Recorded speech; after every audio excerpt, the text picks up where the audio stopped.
Hello बच्चों, आज हम लोग वर्ग 10 की एनसीईआरटी मैथ की प्रश्नावली 7.2 का क्वेश्चन नंबर 5 पढ़ेंगे। क्वेश्चन नंबर कौन सा? 5। देखिए क्वेश्चन नंबर 5 क्या कह रहा है, इसके पहले देखिए। कह रहे कि वह अनुपात ज्ञात कीजिए जिसमें बिंदुओं ए का दिया है ए कॉमा -5 और बी जो दिया है कितना है तो -4,5 को मिलाने वाला रेखाखंड एक्स अक्ष से विभाजित होता है। इस विभाजन बिंदु के निर्देशांक भी ज्ञात कीजिए। ठीक, तो सबसे पहले आपको ये ध्यान देना है कि यहाँ पर जो है आपको दिया है कि अनुपात निकालना है। क्या ज्ञात करना है? अनुपात। और देखिए बिंदु कौन कौन किसको किसको मिलाना है तो ए और बी को। ठीक, और कह रहा है कि किस अक्ष से विभाजित? एक्स अक्ष से विभाजित होता है, तो इस विभाजन बिंदु के निर्देशांक भी ज्ञात करना है। तो सबसे पहले हम लोग का काम करते हैं कि इसके लिए बिंदु ए और बी को मिला देते हैं, यानी यह एक रेखाखंड है। ए बी क्या है? एक रेखाखंड है। तो यहाँ पर हम लोग जो है यहाँ पर हम लोग लिख देते हैं ए बी एक क्या है तो रेखाखंड है। तो यहाँ पर हम लोग लिख देते हैं, यहाँ पर ए लिख देते हैं, यहाँ पर क्या लिख देते हैं? बी। देखिए ए का निर्देशांक कितना दिया है तो 1 कॉमा कितना दिया है तो -5, 1 कॉमा -5। बी का कितना दिया है तो -4,5 दिया है। ठीक, और देखिए एक किससे विभाजित होता है तो कह रहे कि विभाजित हो रहा है, तो विभाजित हो रहा है तो इसके बीच में ही किधरों विभाजित होगा। मान लेते कि यहीं पर बिंदु सी रख देते हैं, यहीं पर जो है क्या हो रहा है तो विभाजित हो रहा है। इसी को हम लोग क्या मान लेते हैं तो यक्ष अक्ष। तो यक्ष अक्ष मान लेते हैं। तो याद रखिएगा जब यक्ष अक्ष से विभाजित होगा तो इसका निर्देशांक हमें मालूम रहता है। क्या मालूम रहता है? तो इसका निर्देशांक होता है यक्ष कॉमा 0। और अगली बात अब क्या चीज़ कि अनुपात, हमको अनुपात निकालना है। तो अनुपात हमको मालूम नहीं है, तो यहाँ पर अनुपात को क्या मान लेते हैं हम लोग तो यम1 अनुपाती क्या लिख देते हैं यम2 लिख देते हैं। ठीक, तो हमको जो है यम1 यम2 का मान निकालना है और प्लस में यक्ष अक्ष का निर्देशांक निकालना है, यानी यक्ष का मान भी निकालना है। ठीक, तो इसके लिए अब हम लोग क्या काम करते हैं तो पहले नंबर हम लोग x1 x2 y1 y2 हम लोग लिख लेते हैं। तो देखिए सबसे पहले हम लोग जो है x1 का मान लिख लेते हैं। तो x1 बराबर कितना होगा तो 1 हो जाएगा। कितना हो जाएगा? 1। अब x2 बराबर कितना होगा तो देख रहे हैं -4। कितना हो जाएगा? -4। अब देखिए y1 का मान कितना हो जाएगा तो -5 और y2 का मान कितना हो जाएगा तो केवल 5 हो जाएगा। ठीक, अब इसके लिए हम लोग क्या काम करेंगे, विभाजित जब हो रहा है, जब यह क्या हो रहा है विभाजित हो रहा है, तो हम लोग विभाजन सूत्र का प्रयोग करेंगे। किसका करेंगे? विभाजन सूत्र का। तो इसलिए हम लोग लिख देते हैं विभाजन सूत्र से, विभाजन सूत्र से, विभाजन सूत्र से किसका निर्देशांक तो बिंदु सी का निर्देशांक। किसका निर्देशांक तो बिंदु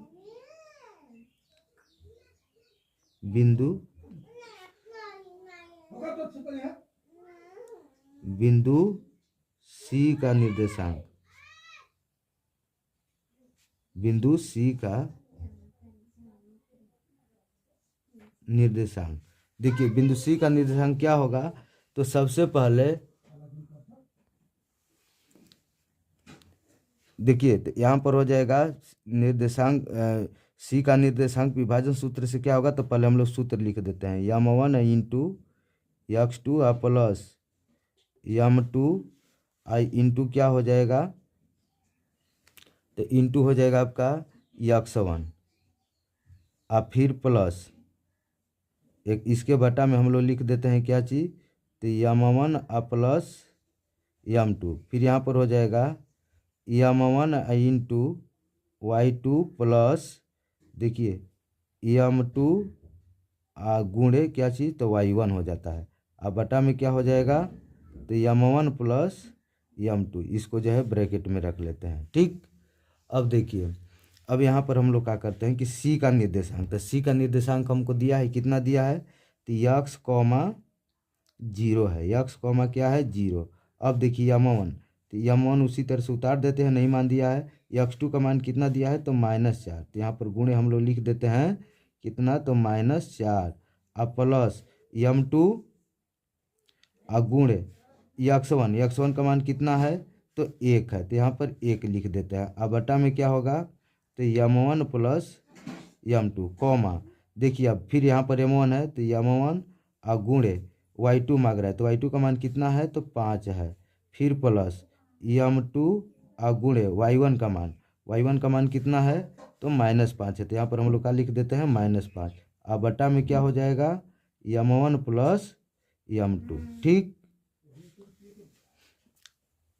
अब देखिए आगे, अब यहाँ पर हो जाएगा यह आपका x, 0 बराबर, अब इसमें गुणा करते हैं 4 -4 में m1 से गुणा करेंगे तो क्या होगा तो -4 m1 हो जाएगा, फिर प्लस m2 में 1 का गुणा करेंगे तो क्या होगा तो m2, अब बटा में m1 प्लस m2 कॉमा, अब 5 में m1 से गुणा करेंगे तो क्या होगा तो 5 m1, अब ये प्लस है ये माइनस है तो प्लस माइनस में गुणा करेंगे क्या होगा -5 m2, कितना हो जाएगा 5 m2 बटा में m1 प्लस m2। देखिए दोनों तरफ निर्देशांक, तो यहाँ पर क्या होगा कि x जो है इसके बराबर हो जाएगा और a जो है 0 जो है इसके बराबर, तो अगर इसमें अगर x बराबर पहले अगर हम लोग ले लेते हैं तो a भी चर है ये भी चर है, ठीक ना, 3 चर हो जाएगा, इसमें निकलेगा मान नहीं, इसलिए सबसे पहले किसको ले लेते हैं तो 0 को और इसको ले लेते हैं 5 m1 वाला को, तो यह हो जाएगा 0 बराबर, देखिए क्या लिख देते हैं तो 5 m1 माइनस क्या हो जाएगा 5 m2, अब बटा में क्या है तो m1 प्लस m2 है। अब इसके बटा में कुछ नहीं का रख लेते हैं, एक रखकर एकांतर यानी तिर्यक गुणा कर लेते हैं, तो देखिए 1 में इतना से गुणा करें क्या होगा तो 5 m1 माइनस ये हो जाएगा 5 m2 बराबर, अब 0 में इतना से गुणा करेंगे m1 प्लस m2 से तो क्या हो जाएगा 0 हो जाएगा। अब का काम करते हैं कि 5 m2 को इधर ले जाते हैं, पक्षांतर कर देते हैं, तो ये हो जाएगा 5 m1 बराबर 0 और प्लस हो जाएगा कितना तो 5 m2 हो जाएगा, या हो जाएगा फिर 5 m1 बराबर ये क्या हो जाएगा तो 5 m2 होगा। ठीक, तो हमको m1 अनुपाती m2 का मान निकालना है, तो इसलिए क्या काम करते हैं कि m1 के बटा में क्या लिख देते हैं m2, इधर से m2 लाएंगे, इधर से पक्षांतर कर दिए m2 को तो इंटू में था तो इधर बटा में हो गया, तो बराबर में क्या बच गया तो 5, और इधर से भी क्या हो जाएगा बटा में चला जाएगा 5 हो गया। अब इसको हम लोग कटा देते हैं, कितने बार में कट गया 1, बटा में कुछ नहीं तो 1, तो ये हो जाएगा आपका m1 अनुपात, या अब इसको अनुपात में लिख देते हैं m2 बराबर ये क्या हो जाएगा 1 अनुपाती 1, यही हमारा क्या हुआ तो आंसर हुआ। ठीक, अब हमको जो है किसका मान निकालना है तो इस बिंदु का निर्देशांक निकालना है, ठीक ना, यक्स का मान, तो हम पहले ही बतलाए थे कि यक्स किसके बराबर होगा तो इसके बराबर होगा। ठीक, यक्स जो है किसके बराबर होगा तो इसके बराबर होगा, तो अब यक्स बराबर लिखते हैं हम लोग, क्या लिख देते हैं यक्स बराबर, तो यक्स अब लिखते हैं, अब लिख दीजिए अब यक्स बराबर, तो यक्स बराबर क्या होगा तो देख रहे हैं यहाँ पर दिया है यक्स बराबर हो जाएगा -4 m1 प्लस m2, अब बटा में क्या हो जाएगा तो m1 प्लस m2। ठीक, अब देखिए यह हो जाएगा आपका यक्स बराबर, क्या हो जाएगा यक्स बराबर। ठीक, तो पहले ध्यान दीजिएगा, अब पहले यक्स बराबर जो है किसके था तो यक्स बराबर जो है यक्स बराबर देखिए 0 इसके बराबर था, हल कर लिए हैं, अब यक्स जो है इसके बराबर होगा, तब इतना बराबर लेकर हम लोग हल कर रहे हैं। ठीक, तो अब यहाँ पर देखिए तब माइनस जो होगा 4 और गुणे m1 का मान कितना है तो 1 आया है, कितना आया है 1, तो यहाँ पर 1 लिख देते हैं, प्लस m2 का मान भी कितना है 1 है, अब बटा में देखिए m1 का मान 1 फिर प्लस m2 का मान भी कितना 1, अब हो जाएगा ये आपका यक्स बराबर क्या हो जाएगा तो -4 में 1 का गुणा करेंगे तो -4 अब प्लस हो जाएगा 1, अब बट्टा में इसको जोड़ देंगे कितना हो जाएगा तो 2, इसलिए यक्स बराबर अब हम लोग लिखते यक्स बराबर क्या हो जाएगा तो माइनस है ये प्लस है, माइनस प्लस रहने पर घटाते हैं बड़ा का चिन्ह लेकर, तो बड़ा का चिन्ह रखकर घटा देते हैं, -4 में से 1 गया कितना हुआ 3/2 हो गया। ठीक, तो अब यहाँ पर हमको क्या करना था, अब हमको जो है यक्स अक्ष पर बिंदु का निर्देशांक निकालना था, तो इसलिए लिख देते हैं अब क्या चीज यक्स अक्ष पर बिंदु के निर्देशांक निर्देशांक। निर्देशांक क्या है, तो आपका है जो यक्स कॉमा क्या है, तो 0 है। तो यक्स का मान कितना आया, तो यक्स का मान आया है, देख रहे हैं, -3/2। तो यहाँ पर हम लोग का लिख देते हैं -3 के बटा में 2 और कॉमा, ये क्या हो जाएगा, तो 0 हो जाएगा। यही क्या हो जाएगा हमारा, तो आंसर हो जाएगा। ठीक।